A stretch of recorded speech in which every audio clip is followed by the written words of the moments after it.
Well, I'm 28 years old now.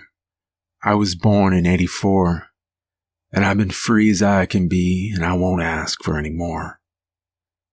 Turnpike Troubadours. We entered the cover of the forest at a full-on run. Grandpa Isaac's headlamp lit the path to a distance of about 15 feet. Everything outside of that thin beam of light was blanketed in pure, inky blackness. "What's the plan?" I shouted.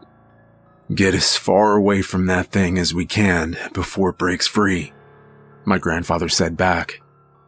As if on cue, we heard the sound of splintering wood coming from the house.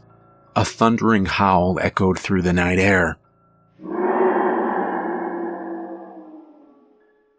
"It got out," Grandpa said, perhaps more to himself, as he slowed to a fast walk.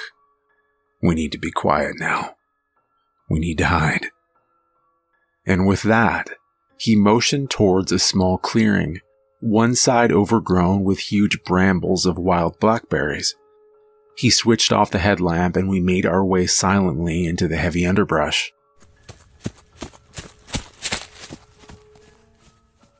We paid no notice of the sharp thorns catching on our clothes and bare skin. Listening intently, we heard it crash through the trees and onto the trail behind the house.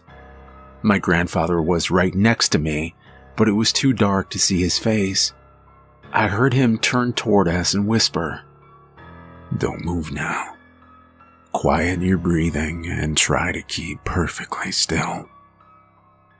We could hear the thing move clumsily through the forest, fallen branches cracking under its weight. It stopped at a fork in the path, and I swear I heard it sniff the air. Then, silence. I held my breath for what seemed like an eternity, craning my head forward to listen. Seconds ticked by, and then I felt a small current of air move across the back of my neck. A dawning dread flooded over me. Turning to warn him, I heard a startled surprise as talons sunk into both of his shoulders and Isaac was lifted straight up off the ground. He fought hard, and he must have done some damage because it dropped him from about 20 feet. He landed flush on his back, and I could see he was in a great deal of pain.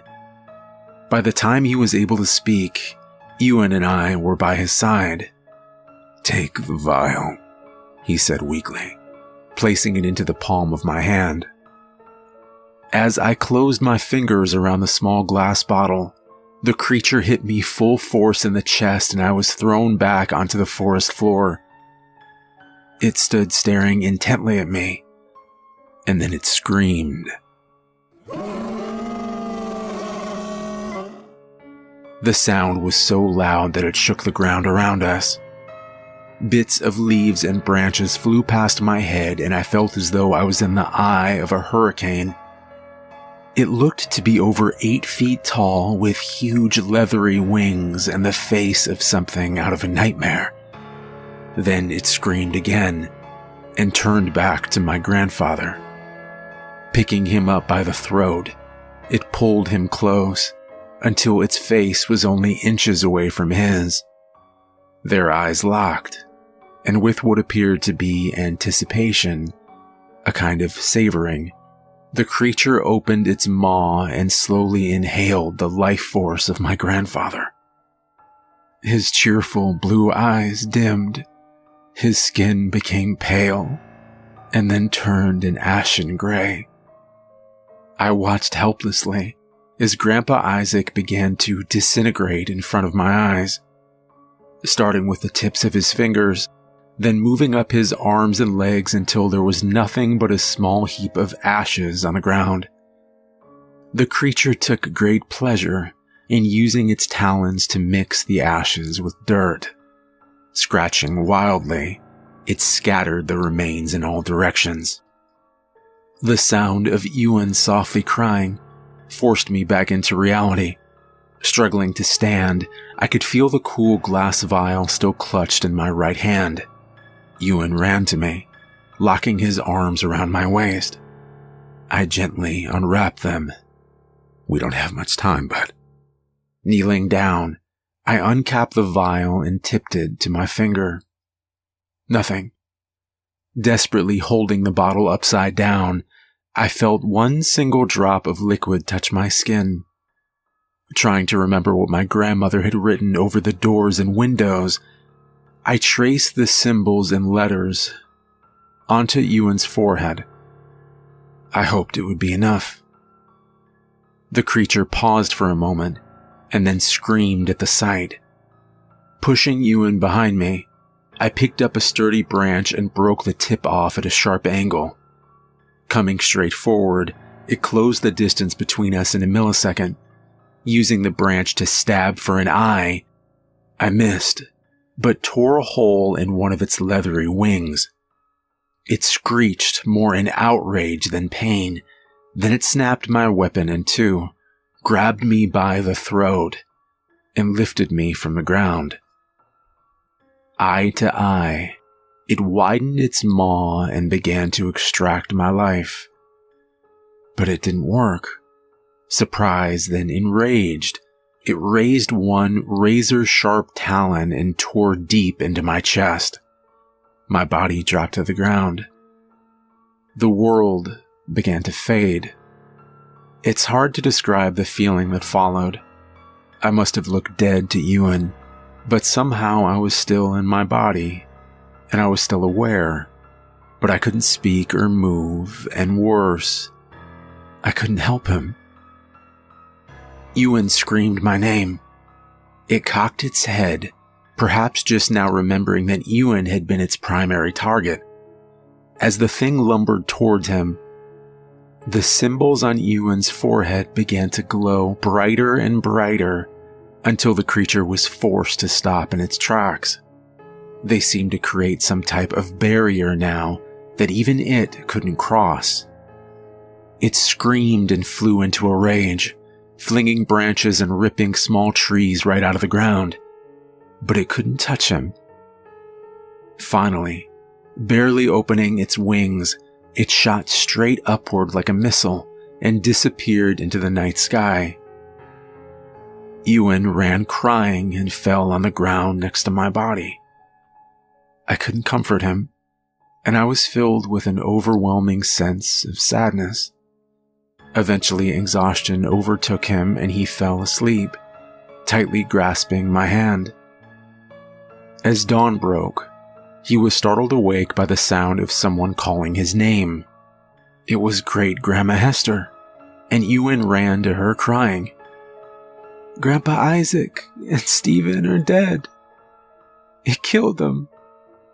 Holding the boy tightly, Hester looked over at where I lie on the ground, and then she glanced upward to the sky. It took a while to calm him, but eventually she settled Ewan under the shade of an oak tree and set about tending to my body. Reaching into her coat pocket, she pulled out a thick glass bottle brimming with a colorful swirling liquid. Carefully tipping it to her finger, she gently drew symbols on my forehead. The two of them made their way back to the house in silence. Once they arrived, she sent him upstairs to clean up while Grandma Hester prepared a quick supper. There was too much empty space, a reminder of their loss at the long oak table in the kitchen. They decided to carry their plates to a small round table on the front porch. "Why did we have to leave Stephen out there?" Ewan asked sadly. "Because that's the way it's done," she replied. "You must lie where you fall." "Will everyone come back again, like before?" Ewan said hopefully. She looked down at him sadly. "No, my dearest. Not this time." Grandma forced a smile. "There is more I will tell you. For this next part, you must be very brave."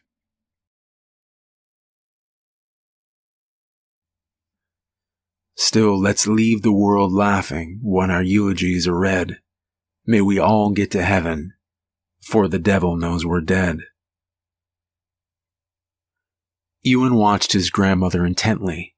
She paused for a moment and then continued. This is the story of your great-grandpa Isaac. He grew up here in this very house, with his mother and father, aunts, uncles, and grandparents. Just like us, they did not worry about death. Isaac had 3 brothers and a sister. You didn't know that, did you? He didn't much like to talk about them. The time before. When he was 9 years old, his own great-grandfather disappeared and the family knew that death had found them.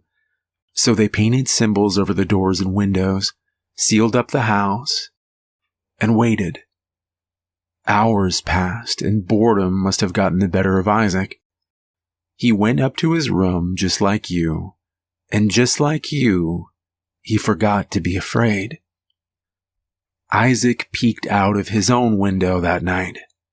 There was something out there, and it stared right back. The next morning when Isaac woke up, everyone was gone. He was alone. What did he do? Ewan asked breathlessly. What could he do? She replied. He was just a little boy, all alone and terrified. He moved some pillows and a blanket into the little pantry off the kitchen, and that's where he slept, crying himself to sleep most nights. He blamed himself, and he missed his family terribly. Ewan sat deep in thought. It's hard to imagine Grandpa Isaac crying. He's never been afraid of anything. That made Hester smile, but pain came with remembering as well. For a moment she thought of her husband and the life they had shared together. Pushing her own sadness aside, she continued, hoping he hadn't noticed the tears beginning to form. Ewan needed to be strong now. Well, she said, how do you think he got to be so brave? The strongest steel is forged from the hottest fire. Those hardest of times, that's what made him so strong. Climbing onto his grandma's lap, Ewan said, I'm so glad you're here with me. She looked sadly into his eyes. Well, that's the hardest thing, my dearest. I won't be able to stay. Just this night to get you settled. I'll be gone by first light. What? Ewan panicked. No, you can't go. Please. I don't want to be alone. I'm afraid I have no choice, my love, she said, holding him close as time passed and quietly humming a song that she used to sing to him as a baby. Ewan didn't understand why she had to go. I suppose no little boy can really be prepared for something like that. His grandma was here now, but by the morning she would be gone. She took his chin into her hand and smiled once more. Now I'm going to dish us out 2 big bowls of ice cream, but after we finish we've got some work to do.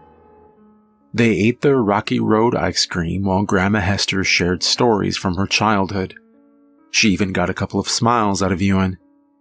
When they finished, the great tour of the house began. First, they visited the little nail in the closet where she kept the key to the old trunk in the attic. The books and drawings were inside, explaining how to make the markings over every door and window. The fresh vial of thick glass was carefully filled to the brim with swirling liquid, wrapped and tucked into a pocket of the trunk. Also included were the handwritten instructions on how to make more. She even gave him a business card for the family accountant. He pays all the bills every month, no questions asked. Once a month he leaves an envelope with a little cash in the mailbox. If you need anything, if any problems arise, call him. Lastly, they walked into Great-Grandpa Isaac's room.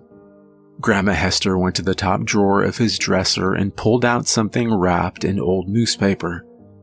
It was a journal Grandpa Isaac had written as a boy to help get through the solitude and loneliness. It also detailed some of the fixes to ordinary problems around the house. By the time they were finished going over things, it was nearing 3 o'clock in the morning. Despite his worry, Ewan's eyes began to drift closed and his head began to nod gently. "It's time for you to get some sleep," Grandma said warmly, walking with Ewan up to his room and pulling a rocking chair to the very edge of his bed. He drifted slowly off as Grandma sang him to sleep from her rocker, watching over him and holding his hand for the last time. Some time passed, and Ewan's eyes opened quickly at the sound of rapid knocking on his bedroom window. Dread fell over him like a wet blanket, wrapping his entire body with a sense of inevitability. The rocking chair next to the bed still swayed gently back and forth, but Grandma Hester wasn't there anymore.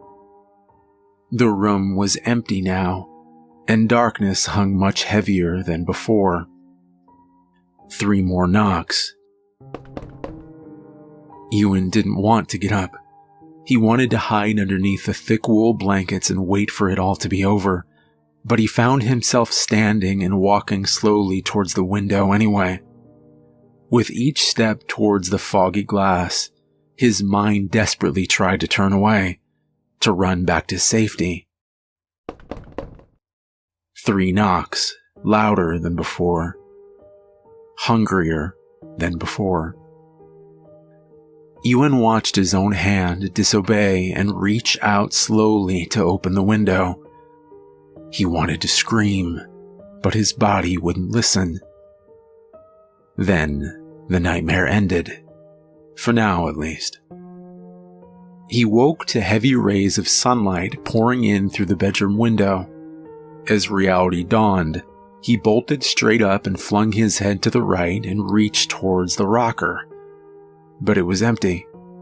The thought of this big abandoned house gripped his chest like a huge weight pressing down on him. Laying his head back down on the pillow, he stared up at the ceiling and tried not to cry. Minutes passed, and suddenly Ewan started to imagine the smell of bacon frying. It seemed almost as real as the nightmare had been. Then he heard a sound, clear as a bell and coming from downstairs. It was whistling. Ewan jumped up and ran down the back stairway to the kitchen. He took the last 4 steps at a leap and landed squarely on the black and white tiles of the kitchen floor. "Stephen!" he shouted. I turned away from the stove, just in time to catch my nephew mid-leap. He was laughing through his tears, when suddenly he paused and pulled back to look me in the eyes. "Will you stay?" he asked. "You can't get rid of me that easily," I answered. "But how?" he asked, bewildered. "It was Great-Grandma Hester," I said. "She didn't tell you because she wasn't sure it would work." Setting Ewan down, I grabbed 2 plates from the cupboard and filled them with bacon and scoops of scrambled eggs. Placing them down on the huge oak table, their solitude made the loss of our family feel almost palpable. Suddenly, I thought better of it, and we took our plates out to the front porch. Talking as we ate, I told Ewan that things would be different for a while, but we would adjust. Eventually, one or both of us would marry and have kids. Someday, maybe even grandkids. Perhaps one day, the house would be filled once again with laughter and family. For now, though, it was just the 2 of us. I asked him if that was okay. He smiled back. 2 is so much better than 1. Still, I knew how empty the house was going to feel with the loss of our family. "I have an idea that I'd like to run past you," I said. Last week before all this started, I noticed a sign 3 streets over. It said they were giving away free puppies to a good home. I think they were a mix of— "For real?" Ewan interrupted. I smiled, then finished. A mix of Labrador and Golden Retriever. "We can really get a dog?" he said again, with a funny amount of disbelief for a boy that had seen what he had. "Well, Grandma Hester did leave you in charge. It's really up to you." "Yes!" Ewan shouted happily.